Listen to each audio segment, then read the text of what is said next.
আমি আমার ছেলে মেয়েদেরকে বলে দিয়েছি যে তোমাদের পরীক্ষায় কি ফলাফল করলে এটা নিয়ে আমার খুব বেশি আগ্রহ নেই। অবশ্যই তুমি ভালো ফলাফল করার চেষ্টা করো, সেজন্য আমি তোমাকে উৎসাহ দেই, বাট এটা নিয়ে আমার খুব বেশি মাথা ব্যথা নেই। আমার বেশি মাথা ব্যথার জায়গা হলো তুমি সততার জায়গায় অনড় থাকবে। আমার ছেলে যখন এসএসসি পরীক্ষা দিচ্ছিল তখন আশেপাশে যেহেতু কারোর দিকে সে তাকায়নি, সে নিজের মতো করে নিজের খাতায় তার প্রশ্ন উত্তর করে আনসার করে সে জমা দিয়ে চলে এসেছে। তার আশেপাশে থাকা সহপাঠীরা, বন্ধুরা, এমনকি তার টিচাররা বলা বলে শুরু করতে লাগলো যে তুমি ডানে বামে তাকাও না, কাউকে দেখতে দাও না, নিজে কারোরটা দেখো না, এভাবে কোনো পরীক্ষা হয় নাকি? অর্থাৎ টিচার নিজেই অবাক যে কিভাবে এটা সম্ভব, এত ভালো কি ভালো? ব্যাপারটা এরকম যে এত ভালো কি ভালো। আমি আমার সন্তানকে বলে দিয়েছি এবং আমাদের স্নেহভাজন যারা থাকে তাদেরকে আমি বলি সব সময়, পরীক্ষায় ভালো ফলাফল করতে পারলাম কি পারলাম না এটা তো একটা পরীক্ষার বিষয়, এখানে আরেকটা হিডেন পরীক্ষা আছে, সেটা হলো আমি সততার সাথে পরীক্ষা দিতে পারলাম কিনা। পরীক্ষা দিতে গিয়ে আমি অসৎ কোনো উপায় অবলম্বন করলাম কি করলাম না, এটা আরেকটা পরীক্ষার ব্যাপার।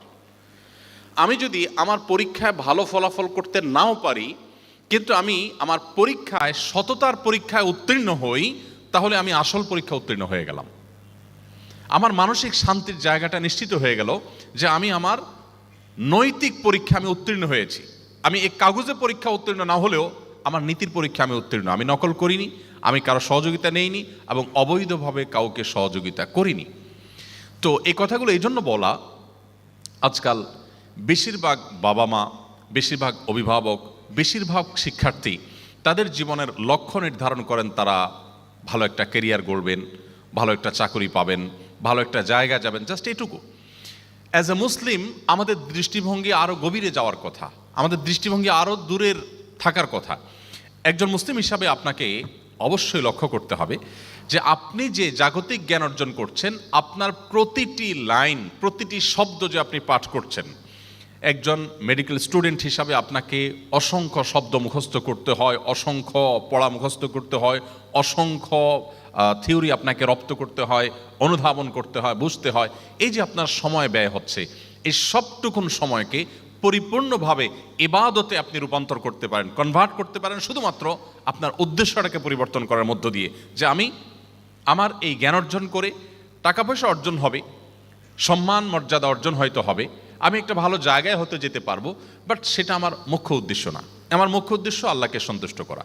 আল্লাহকে সন্তুষ্ট করার যদি উদ্দেশ্য হয়, আল্লাহ না করুন আপনি খুব বড় ডাক্তার হতে পারলেন না, আপনি ভালো কোনো পজিশন হোল্ড করতে পারলেন না, আপনি ভালো কোনো জায়গায় যেতে পারলেন না, আপনার স্বপ্ন ছিল আপনি সারা দেশের মানুষের কল্যাণে, মুসলিম বিশ্বের মুখ উজ্জ্বল করবার জন্য, বিশ্ব মানবতার কল্যাণে আপনি বিরাট ভূমিকা রাখবেন, অনেক স্বপ্ন ছিল, বাট কিছুই করতে পারলেন না। কিন্তু যেহেতু আপনার উদ্দেশ্য ছিল আল্লাহকে খুশি করার জন্য এটি আপনি করবেন, ইসলাম বলে, নবী সাল্লাল্লাহু আলাইহি ওয়াসাল্লাম বলেছেন, মান হাম্মা বিহাসানাতিন ফালাম ইয়ামালহা, কেউ কোনো ভালো কাজ করবার প্রতিজ্ঞা করেছে, সে মানসিকভাবে প্রস্তুতি নিয়েছে যে সেটা করবে এবং আল্লাহর কাছ থেকে রিওয়ার্ড পাওয়ার আশায়, সওয়াব পাওয়ার আশাতে তিনি এটা করবেন, এটা নিয়ত করেছেন, তিনি যদি সেটা করতে নাও পারেন, আল্লাহ রাব্বুল আলামিন পরিপূর্ণ বিনিময় তাকে দিয়ে দিবেন। এজন্য ইমানদারের হারাবার কিছু নেই, কিন্তু উদ্দেশ্যটা হতে হবে আল্লাহর কাছ থেকে বিনিময় এবং সওয়াব লাভ করা। পার্থিব কোনো তুচ্ছ উদ্দেশ্যে ইমানদারের কোনো কাজ করা সাজে না। একজন ইমানবিহীন মানুষ, একজন অবিশ্বাসী মানুষ, তার দৃষ্টিভঙ্গি শুধু পার্থিব জগৎ পর্যন্তই সীমাবদ্ধ থাকে। একজন ইমানদার তিনি পার্থিব জগতের বাইরেও পারলৌকিক জগৎকেও তার দৃষ্টিসীমানার মধ্যে রাখে। যার কারণে একজন ইমানদারের দৃষ্টিভঙ্গি আর একজন অবিশ্বাসী দৃষ্টিভঙ্গির মধ্যে আসমান জমিন পার্থক্য। একজন অবিশ্বাসী তার জীবনে কিছু যদি করতে না পারে তাহলে সে ডিপ্রেসড হয়ে যায়, কারণ তো আর পরকাল বলতে কোনো কিছু তার বিশ্বাস নেই, সে শেষ, কারণ সে যেটা করতে চেয়েছে সেটা হয়নি। বাট একজন ইমানদার, তার হারাবার কিছু নেই। আমি চেষ্টা করেছি ভালো কিছু করার, করতে পেরেছি আলহামদুলিল্লাহ, করতে পারি নাই তাতেও দুঃখের কিছু নেই। স্কুল লেভেলে অনেকে আছে, আপনাদের মধ্যে অনেকে থাকতে পারে, অনেক পড়াশোনা করে, অনেক চেষ্টা করে। কেন চেষ্টা করে? তাকে ভালো ফলাফল করতে হবে। ভালো ফলাফলের জন্য এত সিরিয়াস কেন? কারণ পাশের বাসার আন্টিকে দেখিয়ে দিতে হবে, কারণ সে আন্টিটা সকাল বিকাল এসে আপনার মাকে মাথাটা নষ্ট করে, তার ছেলে হান করেছে, তার মেয়ে তান করেছে। তো এই সমস্ত কথা আপনার মা আবার আপনাকে শোনায়, আপনার বিরক্তির কারণ হয়। আপনার এখন জেদ হয়েছে যে পাশে বাসার আন্টিকে দেখায় দিতে হবে। এখন আপনি ভালো পড়াশোনা করছেন, অনেক পরিশ্রম করছেন, অনেক মনোযোগ দিচ্ছেন, আপনাকে ভালো ফলাফল করতেই হবে, কারণ পাশে বাসা আন্টিকে দেখাতে হবে।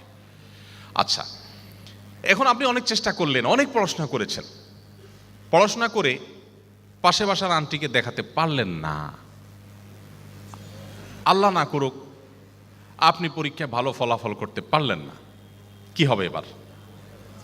ডিপ্রেশন ছাড়া আর কিছু আছে? কিছু নেই। আপনি এখন ভেঙে পড়বেন, ও স্যাড,